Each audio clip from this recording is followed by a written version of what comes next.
So this morning I woke up in the middle of the night, 4 a.m.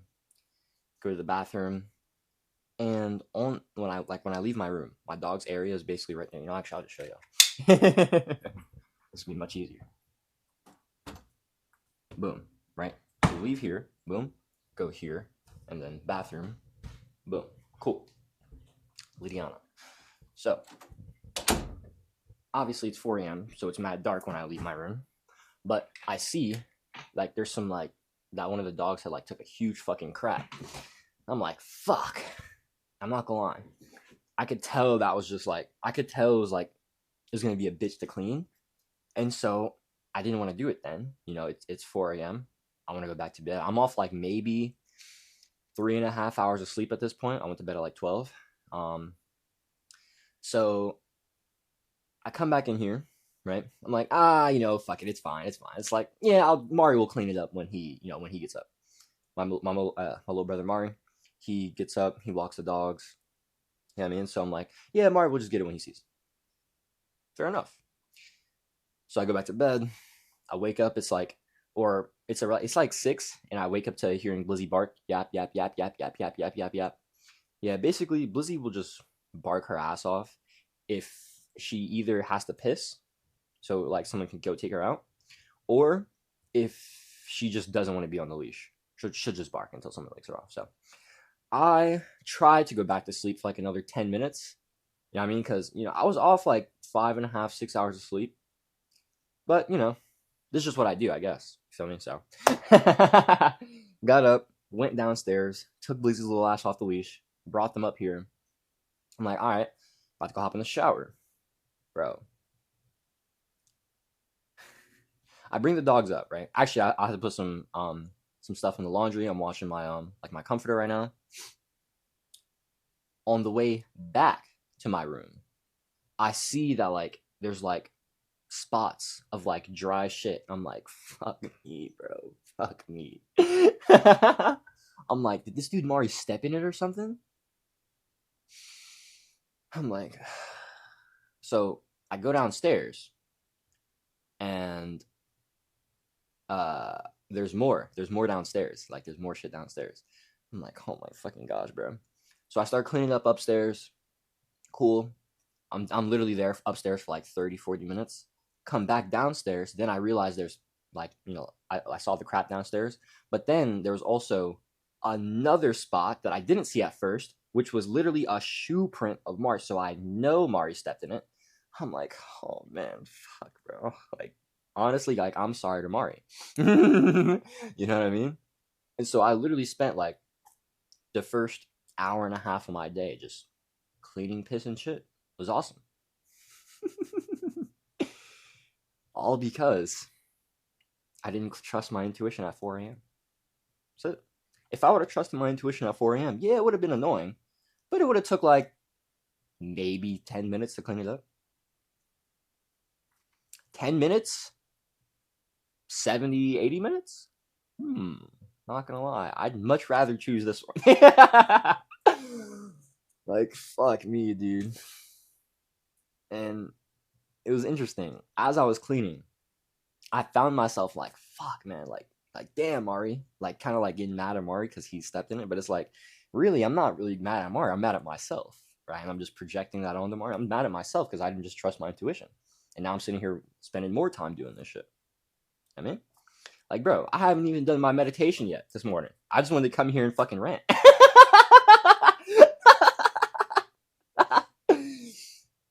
So I need you guys to always trust your intuition.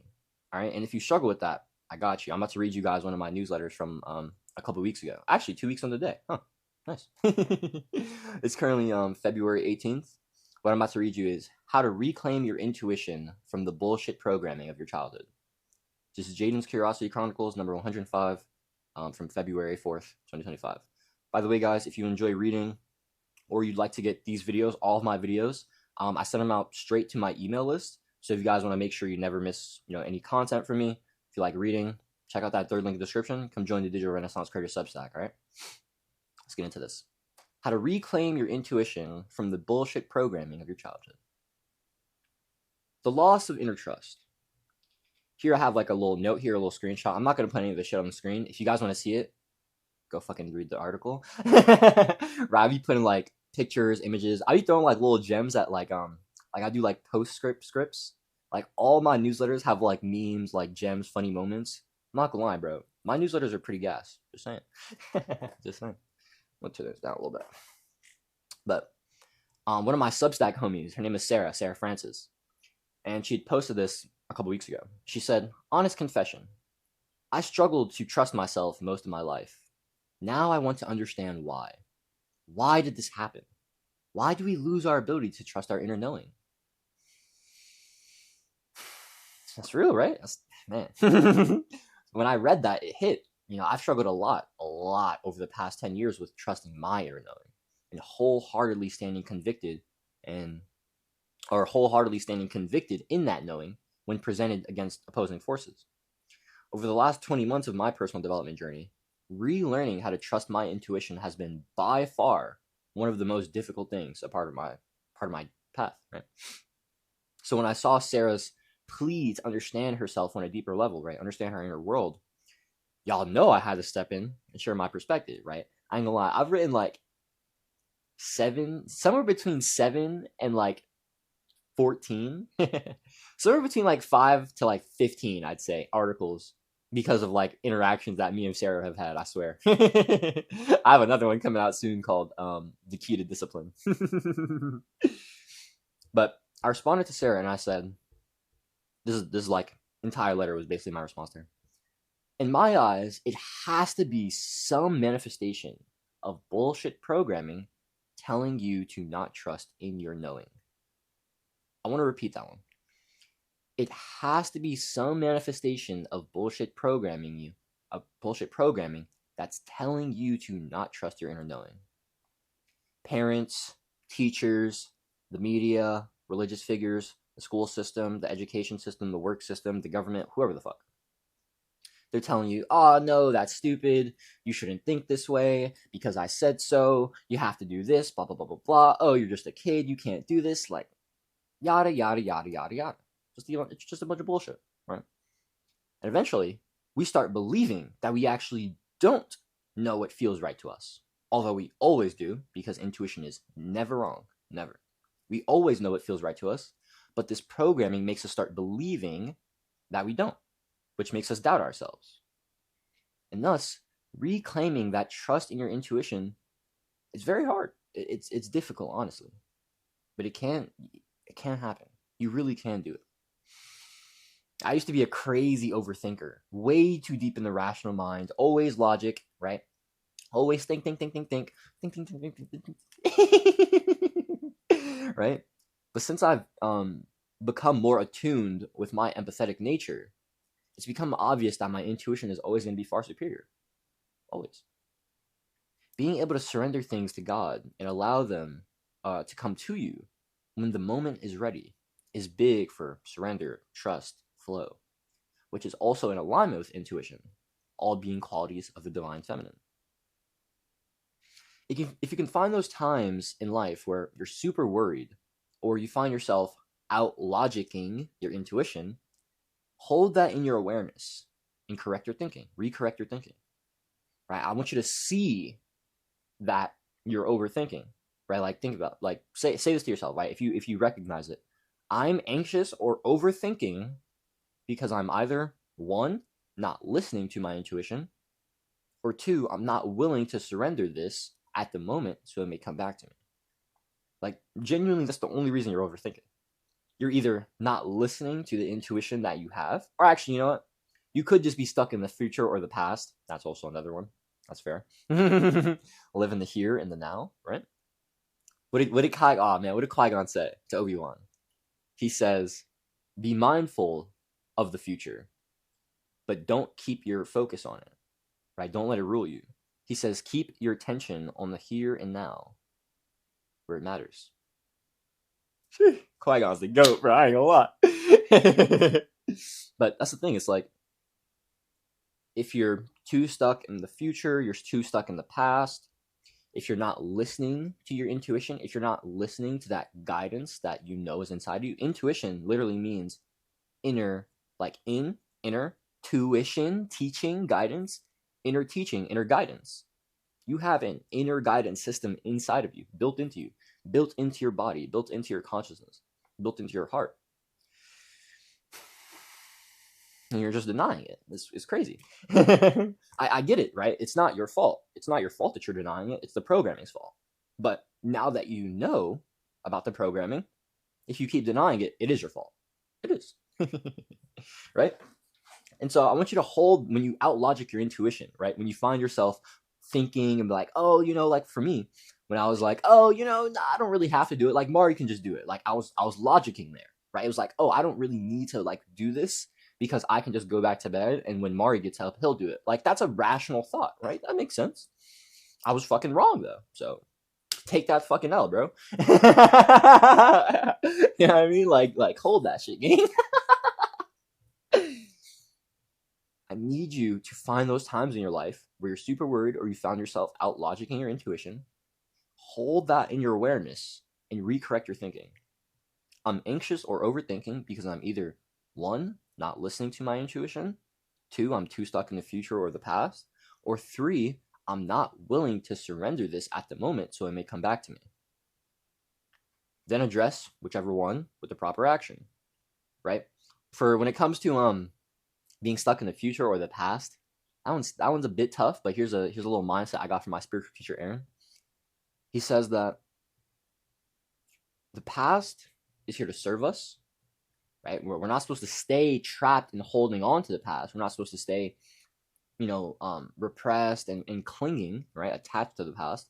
We're supposed to see the past for what it was, and we're supposed to use the past to learn lessons.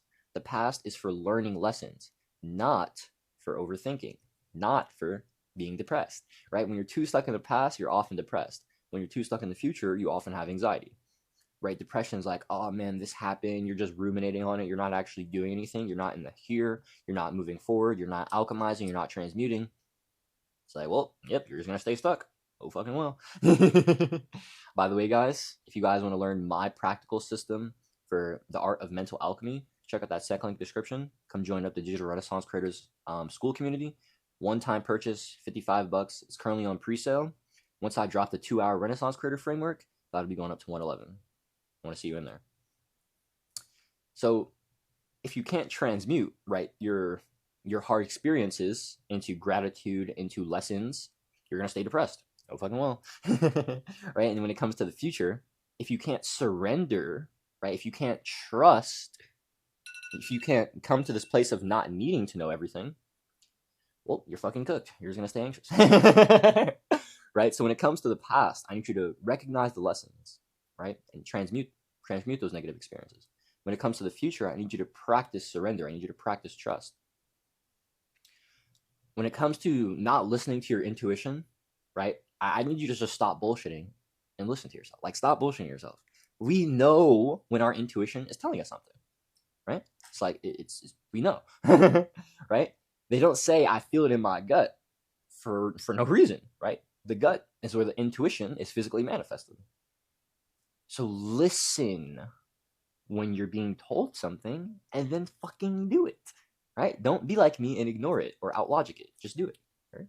Like this, like today, right? For example, I could have been like, oh no, I'm not going to record this video yet. I haven't done my meditation.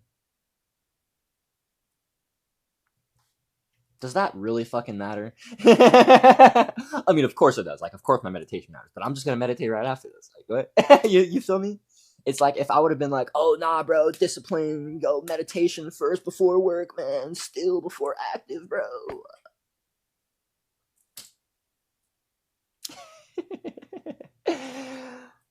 You know what I'm saying? I wouldn't be here, like, spitting this game. I wouldn't be in this kind of flow. You feel me? Listen when you're being told something, and then fucking do it. I don't have to remind you of all the times you've been burned by not trusting your inner knowing. All right? I've been burned plenty of times. Like, let's just try to avoid more of those together. All right? All right. For 2, when it comes to not being willing to let things go and come back to you, I need you to be able to ask God a question and then let it go. Like, just put it out into the universe. I actually really got this. This this like practice of like putting intentions out into the universe and then letting them come back to me. This actually came to me when I first started meditating back in October 2023. So I was doing like some photography stuff. One of my parents' closest friends, her name is Nicole. She's actually my neighbor. Her and her husband live down the street. Nicole's a photographer. Black. His name is actually well, his name is Will, but he goes by Black. And his stage name is Sound Oracle. He's a huge like beat producer, mixer. Anyways, I'm just ranting. But one day I was doing a shoot with Nicole. I was like, back in 2023, I was trying to like learn cameras. I was, just trying to figure things out if I wanted to do photography. And I believe this was the first or the second shoot I did with Nicole. And we were on the way back home from it. And we were just topping it. We were talking it up because the drive was like 40, 50 minutes. And so I don't remember how exactly it came up, but I told her that I was interested in meditation. And she had told me that like, whoa, like I actually love meditating. I actually like there's this crazy story that she told me that I was like, what? So I'll tell you guys this real quick. So when she was about I think it was like 19, she was in college. She had this like she didn't really have like a job per se that like paid her money, but she would like have this gig at like a smoothie place, like a fruit place. And she would like help out the owner there, and he'd pay her in like food and like with smoothies and stuff. And so that was good for her, right? But one day, on a Saturday, she's kind of tripping because this upcoming Friday, right? So the next Friday, she has $100 bill to pay, right? And she's like, fuck, I have no clue where I'm getting this $100 from, right? She doesn't have a job at the moment, right? So she's like going crazy, trying to figure things out. But on this Saturday, she's just like, okay, you know what? I don't know how, but this $100 is gonna come to me. Like it's gonna happen. I'm gonna figure this out, right? She put that intention out, like during her meditation. She just put it out. She just asked, like, how can this come to me? Like she just put the intention out there. I don't remember the exact words that she said. I believe on Tuesday, her guy had called her up, like the smoothie, smoothie place guy, fruit bowl guy, whatever. He called her up. He's like, yo, Nicole, I actually have like some other work here to do. It's not what I usually have you do. It's actually a lot more. So I wanted to ask if you'd be able to help me with this. And she's like, oh yeah, no problem. Like, absolutely, no doubt. Like, they had an amazing relationship, and Nicole was just always down to help. So she was there, no problem. So she goes there. She does everything cool, wraps it up. Fast forward to Thursday, the guy calls her up. He's like, "Yo, Nicole, I didn't get this to you, but I wanted to give you this $100 check. Who do I make it out to, or how do I make it out, basically?" And she's like, "Wait, what? You've never paid me before?" He's like, "Oh yeah, well it was a lot of extra stuff, and I really appreciate all the help you've given me, so I want to do this for you."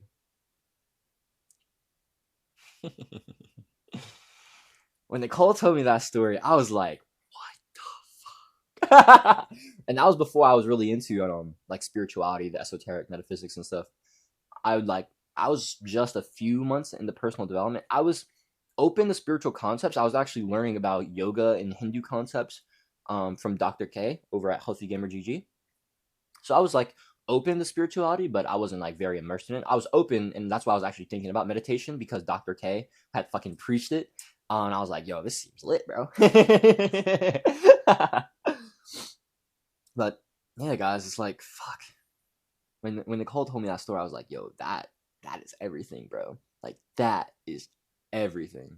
And so I was meditating inconsistently since then, but that that practice of like, when I don't know when to do something, I'm just gonna put it out, and I'm just gonna let it come back to me. You know what I mean? Like I'm putting an intention out into the universe. It's gonna come back. I want you to do the same. In those times where you're like, fuck, man, I don't know what's going on. I don't know how I'm gonna make this happen. I just want you to ask God a question and then let it go. Every morning, every single morning during my prayer, I say, Mother, how do I live deeper in alignment with my heart today? How do I live deeper in alignment with my truest nature today?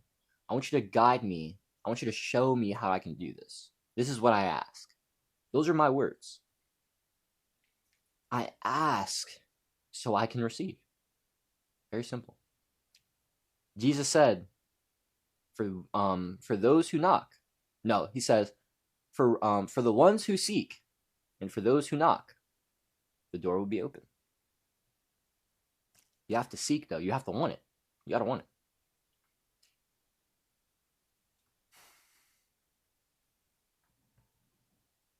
The universe will only know if you want it if you ask. That's it. The thing is, like, God respects all free will.